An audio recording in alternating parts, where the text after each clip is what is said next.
देश का जनादेश आ गया है, एनडीए को बहुमत मिल गया है। गठबंधन ने सर्वसम्मति से नरेंद्र मोदी को अपना नेता चुन लिया है। तीसरी बार प्रधानमंत्री मोदी की सरकार बनने जा रही है। अब आपके मन में ये सवाल होगा कि मोदी की नई टीम कैसी होगी। इस जानकारी के लिए आपको ये रिपोर्ट दिखाते हैं।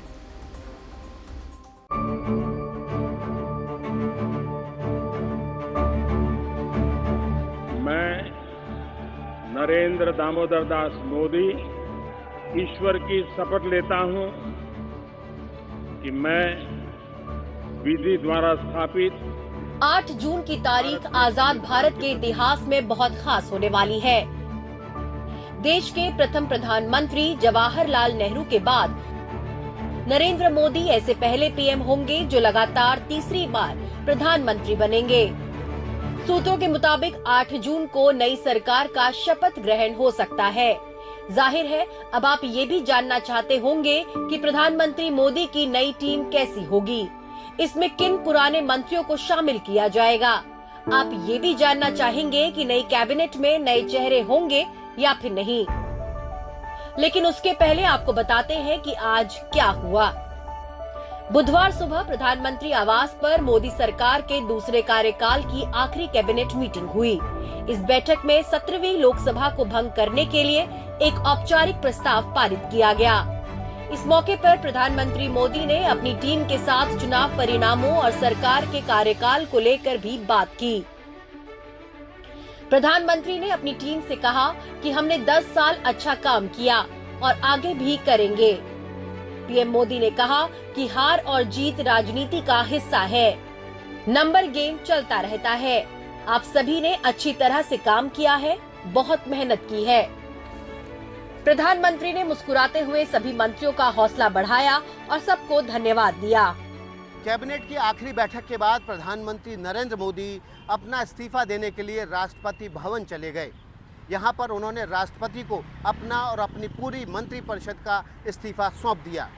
इसके बाद राष्ट्रपति ने प्रधानमंत्री नरेंद्र मोदी को अगली व्यवस्था होने तक प्रधानमंत्री बने रहने के लिए और कामकाज करने के लिए कहा।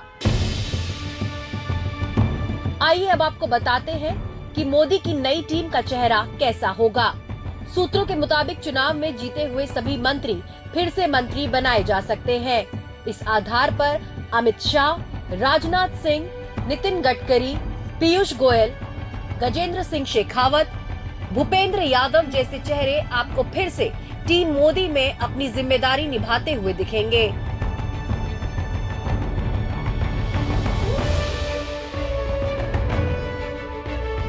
प्रधानमंत्री मोदी ने शपथ से पहले ही सरकार के कामकाज का रोड मैप बना लिया है।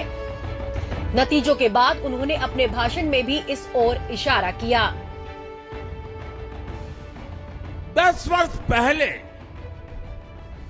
देश ने बदलाव के लिए जनादेश दिया था।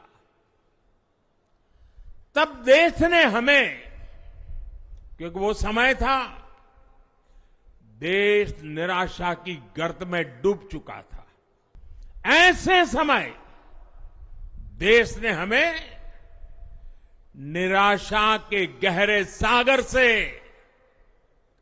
आशा के मोती निकालने का जिम्मा सौंपा था।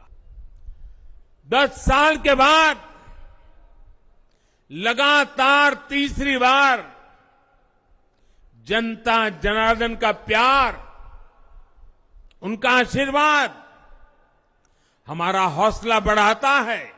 तीसरे कार्यकाल में देश बड़े फैसलों का एक नया अध्याय लिखेगा और ये मोदी की गारंटी है। नतीजों से ठीक पहले भी प्रधानमंत्री ने एक के बाद एक बैठकें की थी, जिसमें नई सरकार के एजेंडे पर मंथन हुआ था। ध्यान रहे कि सरकार के कई वरिष्ठ मंत्री पहले से ही संसद में हैं। मिसाल के तौर पर विदेश मंत्री एस जयशंकर और वित्त मंत्री निर्मला सीतारमण राज्यसभा के सदस्य हैं। मोदी सरकार की तीसरी पारी के लिए बन रही टीम में पूर्व मुख्यमंत्रियों को भी शामिल किया जा सकता है। मध्य प्रदेश के पूर्व मुख्यमंत्री शिवराज सिंह चौहान हरियाणा के पूर्व मुख्यमंत्री मनोहर लाल खट्टर और त्रिपुरा के पूर्व मुख्यमंत्री बिप्लब कुमार देव टीम मोदी में शामिल किए जा सकते हैं। वैसे चुनाव जीतकर आने वाले पूर्व मुख्यमंत्रियों में बीजेपी के सहयोगी दल हम के नेता जीतन राम मांझी भी शामिल हैं। जाहिर है वो भी अपनी दावेदारी रखेंगे। खबर ये भी है कि कुछ मंत्रियों को नई सरकार में मौका नहीं मिल सकता है, लेकिन सूत्रों की माने तो कुछ हारे हुए नेताओं को भी कैबिनेट में शामिल किया जाएगा। अमेठी से हारने वाली केंद्रीय मंत्री स्मृति ईरानी को दोबारा मोदी मंत्रिमंडल में जगह मिल सकती है।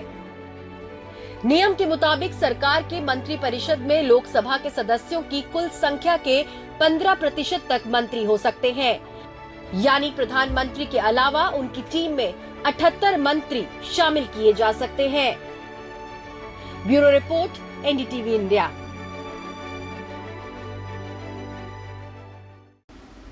तो लोकतंत्र का सबसे बड़ा उत्सव अपने समापन की ओर है, लेकिन अभी हलचल तो बस शुरू हुई है, क्योंकि अभी सरकार का गठन होना है। तारीख तय हो गई है, 8 तारीख को प्रधानमंत्री तीसरी बार शपथ लेंगे।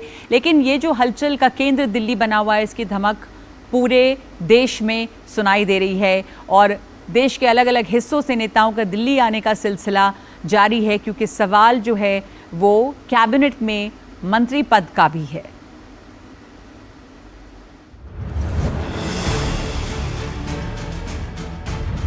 लगातार तीसरी बार मोदी सरकार आ रही है।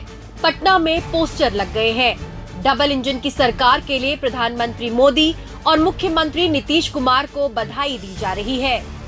दिल्ली में प्रधानमंत्री के आवास पर एनडीए की बैठक हुई तो कई नए पुराने चेहरे दिखे। प्रधानमंत्री के ठीक बगल में चंद्रबाबू नायडू और नीतीश कुमार बैठे दिखे। गठबंधन की एक तस्वीर भी सामने आई, जिसमें एनडीए के सभी साथी नजर आ रहे हैं। एनडीए ने अपने प्रस्ताव में कहा, बहुत लंबे अंतराल लगभग 6 दशक के बाद भारत की जनता ने लगातार तीसरी बार पूर्ण बहुमत से सशक्त नेतृत्व को चुना है। हम सभी को गर्व है कि 2024 का चुनाव एनडीए ने आदरणीय श्री नरेंद्र मोदी जी के नेतृत्व में एकजुटता से लड़ा और जीता। हम सभी एनडीए के नेता आदरणीय श्री नरेंद्र मोदी जी को सर्वसम्मति से अपना नेता चुनते हैं। आंध्र प्रदेश में चंद्रबाबू नायडू जी के नेतृत्व में एनडीए ने शानदार प्रदर्शन किया है। बिहार में नीतीश बाबू के नेतृत्व में भी एनडीए ने शानदार प्रदर्शन किया है। मैं देश भर के सभी दलों, सभी उम्मीदवारों का भी अभिनंदन करता हूं। सभी की सक्रिय भागीदारी के बिना लोकतंत्र की ये विराट सफलता संभव नहीं थी। एनडीए के इस प्रस्ताव में कुल 21 लोगों के नाम हैं, जिनमें 5वें नंबर पर चंद्रबाबू नायडू और 6ठे नंबर पर नीतीश कुमार का नाम दर्ज है। एनडीए के साथ ही टीडीपी को 16 सीटें मिली हैं, जबकि जेडीयू को 12 सीटें मिली हैं। एनडीए में बीजेपी के बाद यही दोनों पार्टियां संख्या बल में सबसे बड़ी हैं। मोदी सरकार की तीसरी पारी में घटक दलों में से किसे और कितनी संख्या में कैबिनेट का हिस्सा बनाया जाएगा, ये भी एक सवाल है। माना जा रहा है कि दोनों ही पार्टियां अपने लिए कुछ बड़ी मांग रख सकती हैं। खबरों के मुताबिक चंद्रबाबू नायडू लोकसभा अध्यक्ष और 3 सांसदों पर एक मंत्री पद की मांग कर सकते हैं। टीडीपी के 16 सांसद हैं, तो कम से कम 5 मंत्री पद। शिवसेना शिंदे गुट 2 मंत्री पद की मांग कर सकते हैं, जिसमें एक कैबिनेट और एक राज्य मंत्री पद हो सकता है। गठबंधन में जो सबसे बड़ी पार्टी होती है वो सबसे आगे होती है, लेकिन जो सहयोगी है उनकी मांग को भी देखना होता है। बीजेपी के सामने ये बड़ी चुनौती होगी कि वो एनडीए के घटक दलों के सामने कितना नरमी दिखाती है। ये भी देखना होगा कि कहीं उसके सहयोगी आगे जाकर नाराज ना हो जाए।